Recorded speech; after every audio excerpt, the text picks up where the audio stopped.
Digital Business Evolution, welcome back to the show. Today we are talking about 5 ways that you can increase your client experience. So what that means is ultimately giving them a better experience will of course help them get better results, and it will help you get better case studies and client testimonials, which ultimately is more word of mouth and could yield more impact and more income. So let's dive in. I don't want to waste any of your time. Number 1, the first thing I want you to do is always start with the end in mind. So before a client comes into a container with you, whether that's group coaching, a course, a membership, or even just a PDF download that they're going to download, you want to think about the end in mind. So what is the ultimate transformation for this client? How do you want them to feel? What do you want them to walk away with? What's the transformation that's going to happen? And when you can start with the end in mind, it's sort of like seeing a bullseye on a dartboard rather than just throwing a dart blindfolded, right? So if you know where they want to go, then you can help them get there a little bit more effectively. So that is number 1. It's very simple, just starting with the end in mind on how you want them to feel, what is the result you want them to get, and then from there, it's building backwards. So knowing where we want it to look like, kind of like having a blueprint for a building. I'm just imagining like an architect. They draw out the blueprint first before they actually lay the foundation, before they put floor 1, floor 2, floor 3, and then the decorations inside. So that's really important.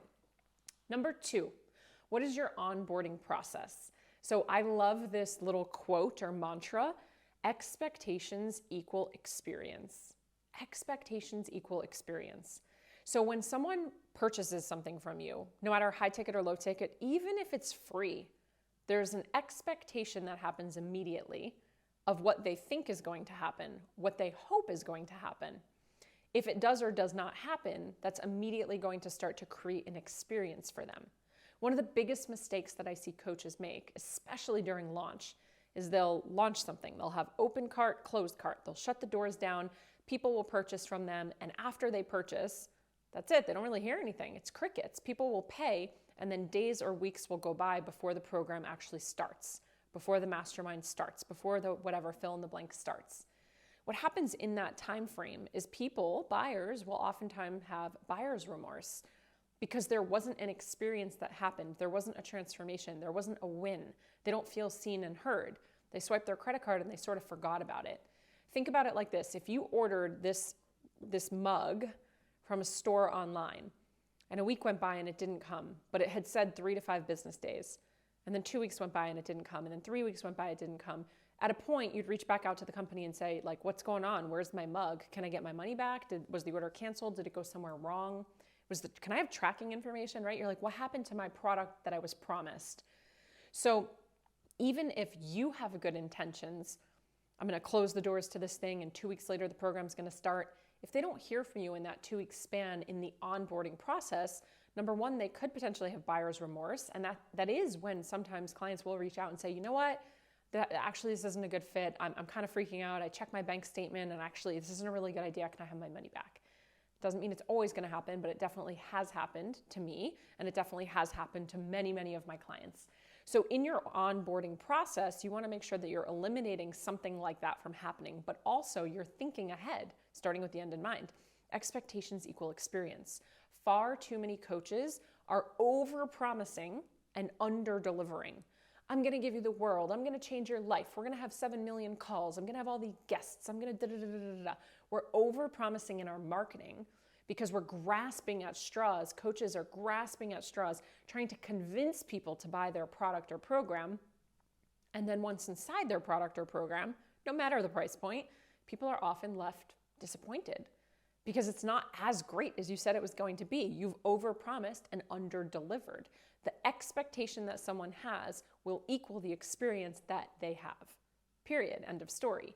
So in your onboarding process, how can you really clean your onboarding process up to make sure that you're creating communication immediately? The second that somebody purchases, whether it's free or paid, is there an email that gets triggered and automated to go out? Is there a thank you page? Is there something that they're going to do? Is there homework? Is there another download? Are they actually sent a gift in the mail? Is there a bingo checklist for them to start working through? Do they get moved into a private Facebook group? Is there access to a WhatsApp? Think ahead, right? So even if it's free, even if the program starts tomorrow, I want you to think about expectations equal experience. How clear can you get? How second grade reading level can you get? How simple can you get? Remember, put yourself in the shoes of the consumer. You just purchased something. Doesn't matter how much it cost. You want to feel seen and heard. You want to feel like your purchasing power, even the click of a button to your email that's free, was worth it. And I say worth it in quotes. How do you make them feel like it was worth it? Clean up your onboarding process. This right here is going to create a better experience all in all, because the moment that they buy, they already start to feel the momentum. It's best if you can actually create a win or some sort of a mini transformation within the first 24 hours. Within the first 24 hours, statistically, clients will stay longer with you simply by getting a win or transformation within the first 24 hours of even coming to your page. So again, it's not about purchasing things. It's not about paying for things. But this is where people roll their eyes and they think it's so 2017 and I don't have time for it. But oftentimes, not all the time anymore, but oftentimes when I get a new follower on social media, I reach out to them and I say thanks. There's no sleazy, I'm not like, tell me about your biggest pain points, let me sell you my program. I just shoot them a voice memo and I'm like, hey, so-and-so, thanks so much for the recent follow.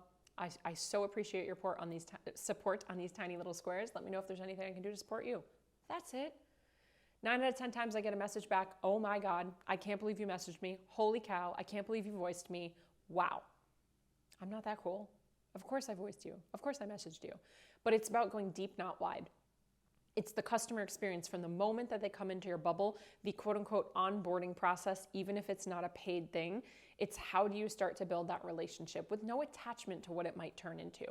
But I can assure you that their customer experience is going to be better. You're going to increase your chances of having an incredible customer experience and feedback when they feel seen and heard immediately.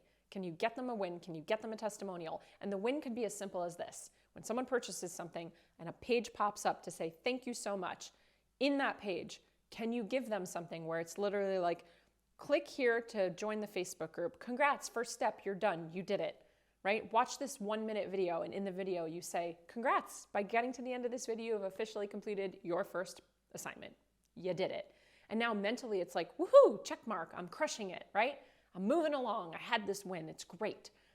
It could just be a couple journal prompts. So a perfect example here, and I promise we're gonna go to number 3, we have a wait list for pretty much all of our programs, but the moment you join our wait list, you don't just get an email that says, thanks for joining our wait list. You get an email that says, thanks so much. Here are some resources that you can work on in between before the next round starts. Here are 5 journal prompts.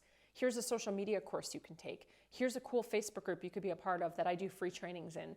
Did you know about our text list, right? It's like all these other things that we can give people to, again, make them feel seen, heard, nurtured along the way, and giving them small, tiny little wins so that they don't feel that it was a waste of their time, of their money, of their energy, etc. Now, tactically, when they're inside your container, and let's just go with a paid container right now, high ticket, low ticket, doesn't matter. When they're inside your paid container, so you've really rocked out and really nailed down your onboarding process, now they're in your container. What are some of the things that you can do to ensure a great customer experience? Well, we've got a lot of things. You could create accountability pods. You could create accountability partners. You could have additional support threads. You can have other support coaches that help you in your programs to make sure everyone feels supported. You could utilize breakout rooms when you're on Zoom calls so that you make sure people are really getting spoken to in a very intimate way. So accountability and support is going to be huge. You can have checklists, and you can have like progress trackers that go out along the way to ensure people aren't falling off. So here's the thing. We know that it's not a matter of if you fall off or if you get stressed out or if life gets crazy. It's a matter of when those things happen. So what you can do as a coach or an entrepreneur or business owner is make sure that you're safeguarding against when those things happen. So creating a progress tracker, it keeps the person sort of on progress, right? It keeps them accountable for where they're at. It also lets you know where they're at. If you see that not just one, but many people are sort of falling behind, for lack of a better term, that's a pretty good indicator for you to slow down or offer additional support. Maybe jump in one day and do random office hours. So having trackers is going to be really, really important. Depending on where you host your product or program, you can actually create surveys or assessments that are automated that will go out. For example, with our signature program Empower, at the end of each module, we could have it set up that there would be like a 1, 2, 3 question little assessment, not a quiz on the content, but like a, did you finish the video? Yes. Do you have questions? Did you write them in a notebook somewhere for our live coaching call? Yes. Are you ready to move on to the next video? Yes. And when they answer all 3 of those questions or one question, it would then unlock the next module. So you can have assessments and surveys that are going out internally to the customers, again, to make them feel seen and heard, to let them know that you're doing everything in your power to safeguard against any trip-ups or slip-ups or fall-behinds, and you're making sure that you're keeping them on track for the integrity of how you run the program, the course, the membership, so on and so forth. You can do attendance and reach outs. Now we do this, we take attendance on every single call, not because you're gonna fail in Power, we don't give out grades, but we wanna make sure that we're doing our part. So our part is we're doing all the things that we promised you to do. We did not over-promise, and under-deliver. We do the opposite. We under-promise and over-deliver. But how can we do a little bit more to make that customer experience incredible? So we take attendance on every call. When we see that someone has missed 3 calls, which for us is 1 week of work, when they've missed 3 calls, we have a whole hierarchy, a whole chain of command that happens where we have coaches reaching out to those clients, checking in, saying, hey, is everything all good? What's going on? Do you need your help? Do you need our help? Is there anything we can do to support you? Did life just get crazy? Are you on vacation and didn't tell us about it? We just want to make sure that you're not falling behind. How can we help you? So that in itself creates a really strong customer experience because, again, they feel supported in every capacity. They also know that we care and that we're tracking these things, not to grade them, but we're tracking them so we know, so we're aware. Because it's hard to keep track of those things sometimes if you're not actually tracking those things. Other things that we can do inside of our program. You want to think about the diversity of learners. So we learned in school that there's really 3 types of learners. There's way more than 3. There's like 6 to 10 different types of learners. But we've got the auditory learner who loves to listen to music, podcasts, right? Stuff like that. The visual learner, they love charts and graphs and they love video. You've got the verbal learner who really needs to speak it out. So for them, doing things like small group projects, breakout rooms on Zoom, having accountability partners helps them learn. The kinesthetic learner is very tactile. They like to use their hands. They like to get in the weeds and do the things. They want to try it. We've got the environment outdoor learner who learns best when they're out on walks or hiking. And so maybe they're consuming content that way. We've got so many different types of learners. There's the writers, there's the readers, there's so many types. So what you want to do is you want to make sure that you have a diverse way that you're teaching, that you're sharing, that you're showing up. Some of our videos are me on a whiteboard. Sometimes I'm sharing a slideshow. Sometimes it's just me talking to the camera like I do on YouTube. Sometimes there's workbook pages, there's infographics, there's checklists, there's journal prompts. So some is writing, some is filling in the blank, just like elementary school. You remember those. Some people love that. Multiple choice questions, draw a line, match it to the other thing. I literally do that for adults in our program. And it just ensures that, again, everybody is learning in a way that feels best for them. So we're not always just doing one thing all the time. Be open to what that looks like and creating those different things. With that, create roadmaps too. People often want to know when they're on a journey of transformation. They know where they are and they essentially know where they want to go, but they're very confused on how it's going to happen. You and your product and your program and your method is the how it's going to happen.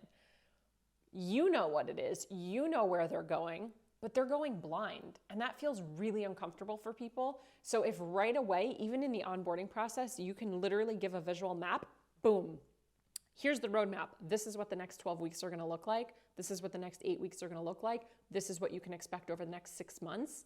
You don't have to give them everything in detail, but just letting them know, navigating like, where are we going? Otherwise it feels like they're following blindly. And that's really, really scary. And when people are scared, there's a resistance. When there's fear, there's a resistance. I don't want to, I'm scared, right? We push away when we're scared, which brings me to another thing that you can do tactically, and that's creating a safe container. Creating a safe container is going to be huge. Now, we do this in all of our programs, even our Elite Mastermind. We do this initially on our welcome call, but even before that, we do sales calls, we do interviews, we look at applications. We are looking to make sure that we are creating a safe container. So yes, is the person a good fit for us? Are we a good fit for them? Do they fall in line with what we're teaching? Are they trying to get where we go? Do we have the skills that we're going to teach them? Can we help them get there? But then also, what are their character traits?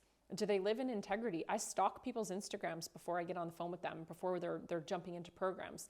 I look at their Instagrams, I read their applications, we get on the interview call. What's their vibe? What's their essence? Are they drama? Are they always complaining? Are they negative? Are they bashing other people on the internet? Do they look like they have integrity? Do they seem coachable just from the short conversations that we've had? Do they look like they're resourceful? These are all things that matter for me in my ideal client, but also in creating a safe container. So one of the things that we do, it's sort of filter those people out at the very beginning, even before the onboarding process. And then when we come into our containers, our groups, our coaching programs, our courses, my first welcome call to a live coaching program, I go through a whole entire slide deck on how we create 4 walls virtually of a safe container with integrity, with psychological safety, with giving and receiving. Psychological safety can be broken really fast. So if someone in the group is talking poorly about someone else, psychological safety is gone. If someone says something in the group and then someone else shares that on the internet, even without using that person's name, that psychological safety is broken. If clicks happen, psychological safety is broken. This one, you might not realize. If somebody gives an idea in the group, so let's say I raise my hand, I have a question, I have a challenge, I'm struggling with something. Someone else says, I have an idea. And I say, okay, great, tell me your idea. And they tell me their idea, and I say, yeah, but I've already tried that. Or I know, I've done that before. I don't have to say like, yeah, you're an idiot, right? But by me saying, I've tried that, yeah, but it's not gonna work because I actually just basically said, you're an idiot. I've already tried that. Your opinion, your idea isn't good enough for me. That creates psychological unsafety. That person now feels that you literally just smashed the gift that they brought you. They brought you a gift and you opened it and you were like, I have this already.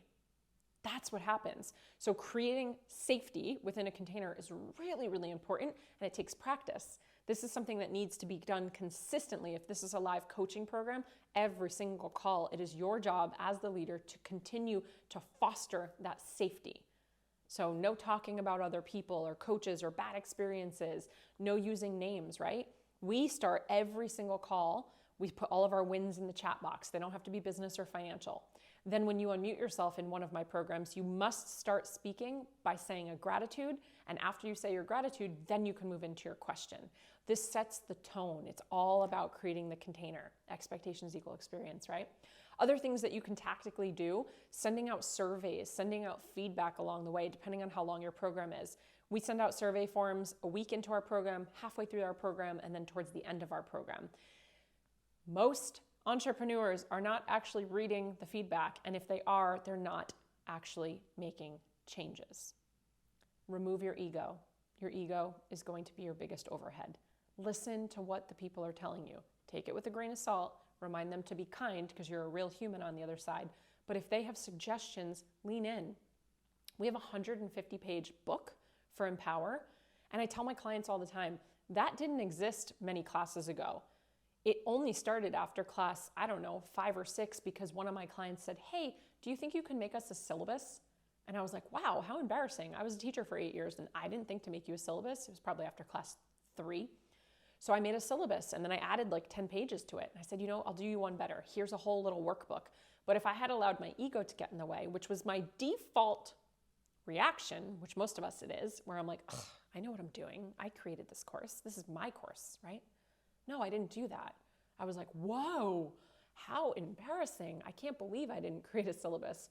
So the 10-page thing turned into a 20, into a 50, into 100, and now here we are 17 classes later with a 150-page book that wouldn't be here if I didn't listen to the feedback. It doesn't mean you have to listen to everything. One of the most common pieces of feedback or asks, like, what would you ideally want to see in this program is, can we get one-on-one coaching? And for me, that's a boundary. No, this is a group coaching program. There's not going to be one-on-one calls. So I love that you're asking, but it's not going to happen.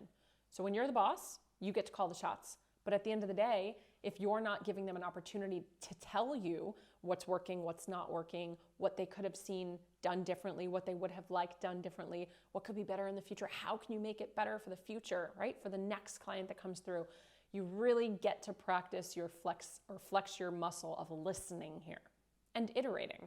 Don't just listen and implement, okay? So feedback, surveys, little things that you can send along the way.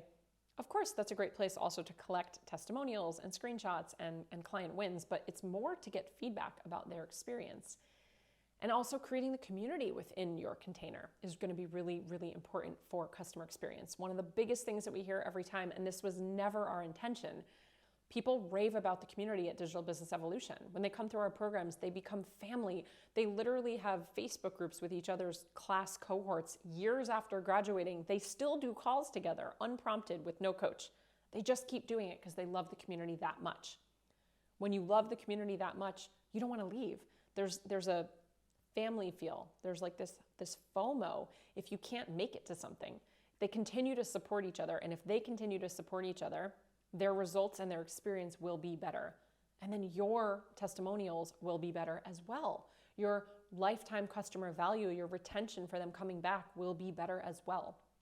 Something that I say all the time in my programs, I am not a guru. Take me off the pedestal.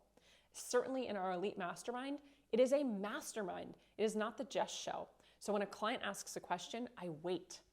I wait for the other clients, for the other members of the mastermind to put their 2 cents in, to answer. They're brilliant. They have so much education. They have so much experience to add to the table. It's not the Jess show. But that is something that I've trained into them, right? Because it's not the Jess show, because I tell them that I'm not the only one. I'm not the guru. I'm not the best at everything. I pass the baton to my team all the time. If you ask me questions about tech, don't ask me. It goes to Amanda. I have no idea. Mike runs things. Lauren runs things. I'm so proud. I'm so excited to hand that baton off to those people, to empower them to be leaders in their own right. When you build a community inside of your programs, of course, the client experience is going to get even better. Okay, the fourth one is the offboarding process. So similar to the onboarding process, what does your offboarding process look like? How do you make that client experience really fine-tuned and incredible? Do you just kick them out of the bird's nest and say, good luck, thanks for working with me, see you later until you pay me again? That's not the best client experience. Or do you release them out of that program and continue to nurture them? Do you have a free community for them to go? We do. All of our alumni from all of our programs have a free Facebook group that we host monthly workshops in for free. We email people when they graduate in Power. 12 weeks after graduation, you get an email every single week based on where we believe that you are in your course creation process, because we know when you graduated, you were here, you were at A, so now a week later you're here, and 2 weeks later you're here, and 3 weeks later you're here. So for 12 weeks after graduation, you're literally hearing from us every single week. Hey, you're probably thinking about this. Check out this training. Here's a checklist. Did you think about this? Here are some great questions. And then 90 days after graduation, you come back and we have a reunion call for free. We're constantly separating our email list to email just our alumni. We have an alumni newsletter that goes out once a month with just fun, exciting things. We shout out a client of the month. We shout out a coach of the month. We tell them all the fun things that are going on. We ask people to be on the podcast. We're continuing that offboarding experience when they're done. So yes, also with the offboarding, there's a survey. What's the customer feedback? Thinking of the end in mind, which was step one, where do they need to go next? How can we help support them on what's next? What's the next challenge that's going down the pipeline after they've completed this transformation? It's your job to think ahead. Doesn't mean you have to continue to sell them things, but how can you support them in the next step of their journey? You should know what their journey would look like, right? So kind of beating them there, giving them additional resources, letting them know other ways to work with you. You could even roll out an affiliate or a referral program. So if they really loved working with you, they loved your program, they had a great transformation, offer them an affiliate or a referral partnership where if they tell a friend or they have someone that joins, maybe they get a commission. That's a great way for them to include additional streams of revenue into their entire business model without having to actually then go and do anything with a client. They don't have to serve a client. They can just make commission off of something that they already loved.